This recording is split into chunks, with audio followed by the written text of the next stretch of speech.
sustained play, particularly when we are at home full-time at the moment and trying to stay engaged in the world of work as well.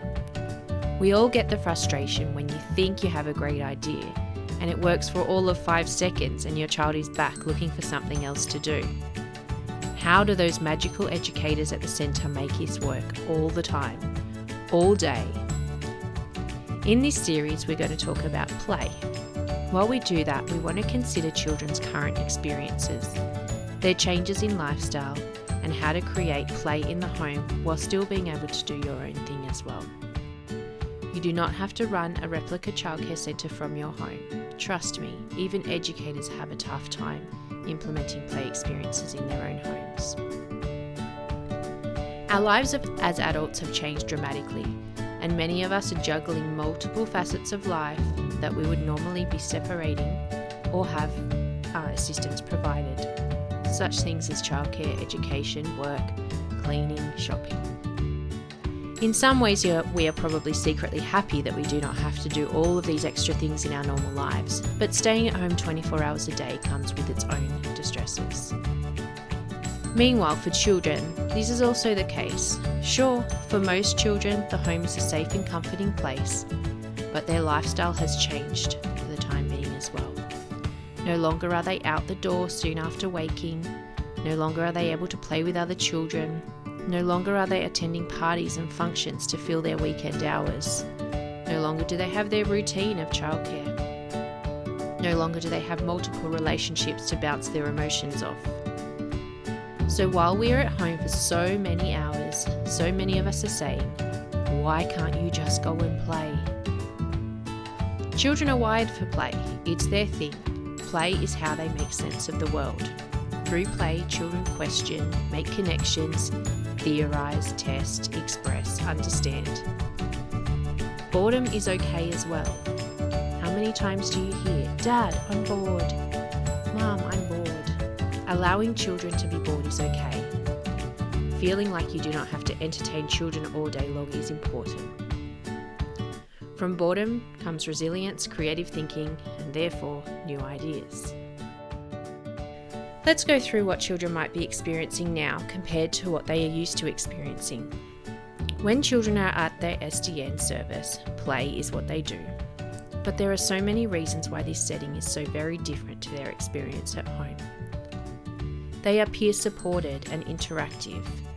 Children are constantly helping each other. They watch each other and learn as they go. They may see other children try something before they give it a go. They will work out how they did it, if it failed, what they did wrong, and learn a new way. They will offer help to each other. They copy and model of each other. They see other people's ideas and get their own ideas. They share with each other. Let's go to the sandpit, and off they go. They call each other out on things that they deem to be inappropriate or wrong. They test social reactions together. Educators plan. Although it's never enough, educators have several hours a week to observe, unpack, analyse and plan children's learning. Each child has a specific set of experiences and learning spaces that educators know will spark their interest and promote learning and development. They have a well-trained eye to know what is going on and predict what will be useful next. Educators plan what types of support each child needs. There's also multiple adults to support play and interactions. The magic of the educator, where they can keep an eye on a whole group of children, predict in the nick of time when something might happen or when something is not working. In reality, it's hard work, but there are a few of them at a time, and they are all well rehearsed in knowing each other and the children and when is the right time to tap in and out. They are also there for that pure focus, not to work on other things like you would around the house. There are multiple options and resources, and as you're aware when you go into your SDN service, it has multiple play areas in each room designed to engage children with a number of things at their leisure. Resources and toys are carefully selected to ensure children are able to use things in different ways and build upon their thought patterns. The spaces are also specifically designed for children. Being at home does not mean you have to be a childcare centre. Remember, you only have one or a couple of children. You don't have to create the best program ever created. Keep it simple, use what you have access to, and take a step at a time while you both work it out. At home, you may have limited space, either indoors or outdoors, and it can be really challenging. We don't want every inch of space taken up by children's toys. At the same time, you do need to decide where a play space can be and designate this space to be for the children as they need it. Remember, what may look like mess to you is probably a whole lot of work that a child has done. If you don't have much outdoor space, you might need to create a space for physical exertion inside. Clear up an area and cover it with pillows and blankets and things that the children can jump around on. You might have limited toys and resources. Although you probably do have toys coming out your ears, and most of them don't get played with. Some good ideas are to get some baskets and only put a few things out at a time. Keep some things packed away for another time. Too many things becomes too much choice without purpose. Old things will become exciting again when they come back out. Think about open-ended and loose parts as well as being useful. We will talk about this later in the series, but blocks, cars, animal figures can all be used in conjunction with each other to create play. You may be working from home, and if you are working from home, then it's hard, there's no doubt about it. You may not be used to this, and most certainly your child is not used to it. They don't understand why normally your time at home is not as busy as it is now. And more than you ever do you need time where it's sustained, uninterrupted play is occurring. It doesn't often work to turn off mute and a video on Zoom meeting. It's not always acceptable. Or walking into a disaster zone after a 15-minute phone call is going to happen at times. Be prepared. You may have children of multiple ages at home. Setting up the right play spaces for children of different ages can be tough. The baby is crawling around and getting into the Lego pieces. The baby needs to go to sleep when the preschooler wants to run. The toddler comes along and wrecks the wonderful building that the 5-year-old has been working on all morning. You also may have primary home learning occurring. Supervising older children online and keeping them on task is an effort in itself. Keeping younger children occupied and giving each child the attention they need is tricky. And sometimes your boss is waiting in the background for you. And let's talk about changing routine. Children are used to 2 different environments with 2 sets of boundaries and expectations, sometimes more than 2.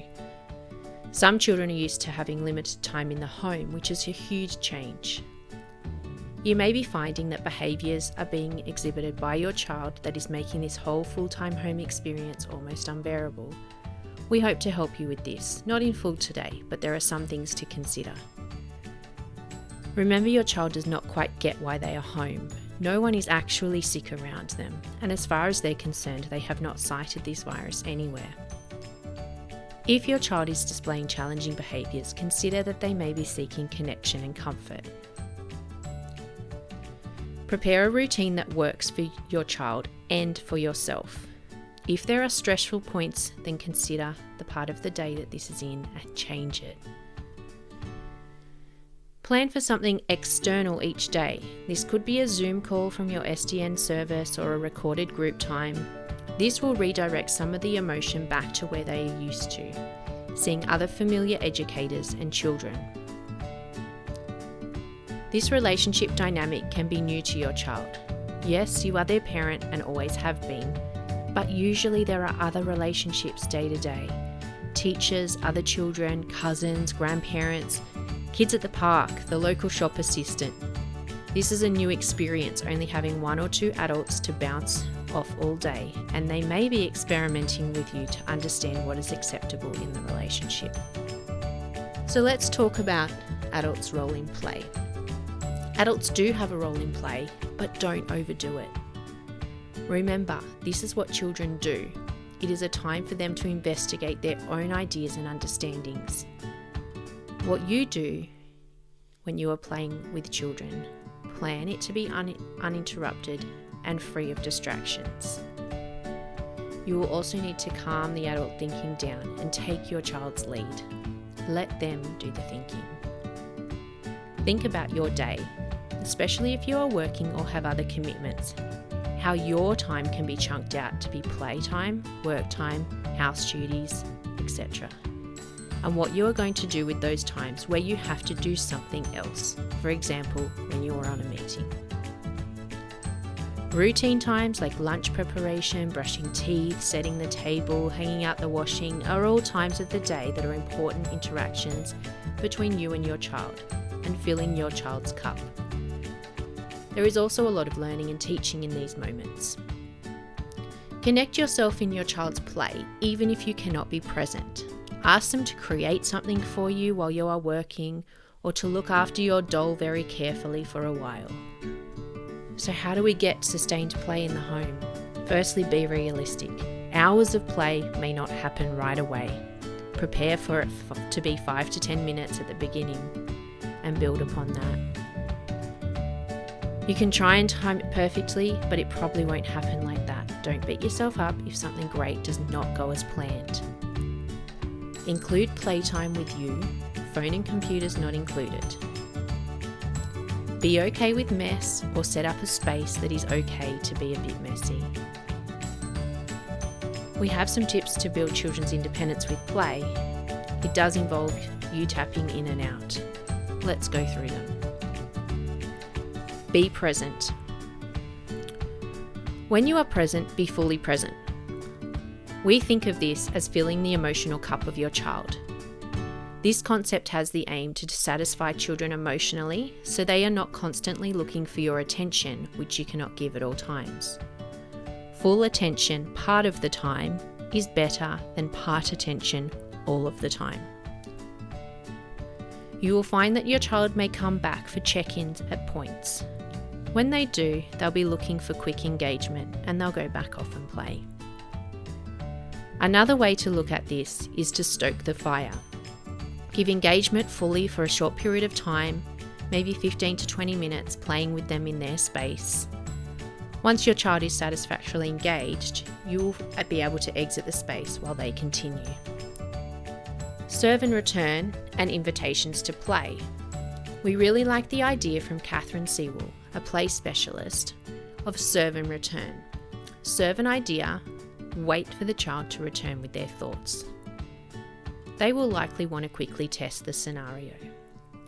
I wonder statements are great for this. I wonder what would happen if. Invitations to play. Simply put, is setting up some toys in an interesting way to grab attention. Kind of like an I wonder question in real life. Set up toys in a new and inviting way to promote an idea for play. For example, setting up the dolls with a tea set. Allowing time for repetition. Leave the same toys out for a period of time, but also pack some away so there's not too much distraction. Children need time to repeat and consolidate. Don't think that you need to change things too often. Children need time to master and extend their learning. If they become disengaged, look at the reason why. It may be because they have mastered it as much as they can. Sometimes an easy way is just to add some additional items to bring it back to life. Other times it might be the end of that interest and time to move on. You will be able to judge this. We invite you to have a look at some of our favourite places. Early Childhood Australia, the Raising Children Network have some great videos on play and play ideas. Join us for the next part of the series where we'll be looking at play ideas in the home. In this, we will give you some real life examples of how to introduce play experiences in the home from our SDN educators, setting up play spaces that will engage, and some ideas for day-to-day routines. We would love your ideas, questions and scenarios for a question and answer session at the end of this series. I invite you to send these into the email address on the screen.